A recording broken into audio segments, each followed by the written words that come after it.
It's time for the day's top business stories with Richard Southern. And Richard, the video streaming wars are about to heat up in a big way. You got it. Erica, you can call him now. Jeff Bezos, Amazon, has bought the movie studio behind James Bond. MGM Studios getting snapped up by Amazon.com for almost $8.5 billion. And you may say, boy, that's a lot of money. And it is, but Amazon has a market cap of $1.7 trillion. So it's kind of chump change for these guys. It's really all about content. Amazon has its Prime streaming service. They need a lot of shows and movies to put on it.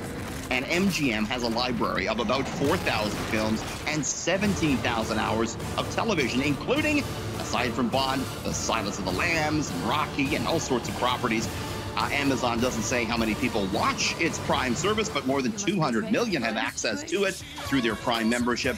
And Erica, Amazon also said it will preserve MGM's heritage. So that's a big one. I mean, you could, sign up to Prime and watch all your Bond movies. Who's your favorite Bond, by the way, Erica? Oh my gosh, you're putting me on the spot now. I think I have to go with Connery. Connery's the classic. Yeah, the classic. What Absolutely. Good answer. Yeah. I grew up with, what's his name, in the 90s, Pierce Brosnan. I probably have to side with Pierce. I think my mom would agree, too. This pandemic has left many businesses struggling to survive, and the challenges are far from over, Richard. Yeah, no doubt about it. And we've sort of chronicled the issues facing local business throughout the past year. Recent survey out, though, Erica, looking at exactly how many have gone belly up. The Toronto Employment Survey found 4.5% of businesses were lost last year. That equates to around 3,400 businesses. That's a big number. It's certainly big if you're one of those 3,400 business owners. But it might be smaller than you might expect. Experts say government aid and low interest rates and payment deferrals by banks have helped a lot of businesses stay afloat. However, all of those are starting to unwind. You're not going to see continued government stimulus. The banks are going to say, hey, you got to pay us what you owe us. And interest rates are starting to rise. So the sad reality is, Erica, that the worst for some local businesses may still lie ahead. The only glimmer of hope is that the economy is going to be so strong as we begin to reopen that it will pull some of these business owners out of the big hole they found themselves in.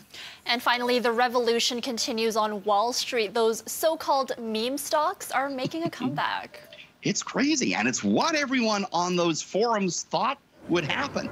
GameStop had this big rally in January, and then it faded into the limelight, out of the limelight, but now it's back again. GameStop surged another 15% today.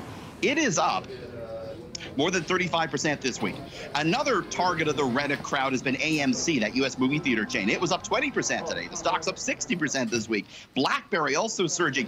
And, you go on these forums, and they have always said, listen, the short interest in these companies, people that are betting that the stock is going to fall, is so big that at some point we're going to see this big short squeeze that are going to propel these stocks into the stratosphere. So far, these message boards have proven true, and that's what's so interesting about the story, Erica.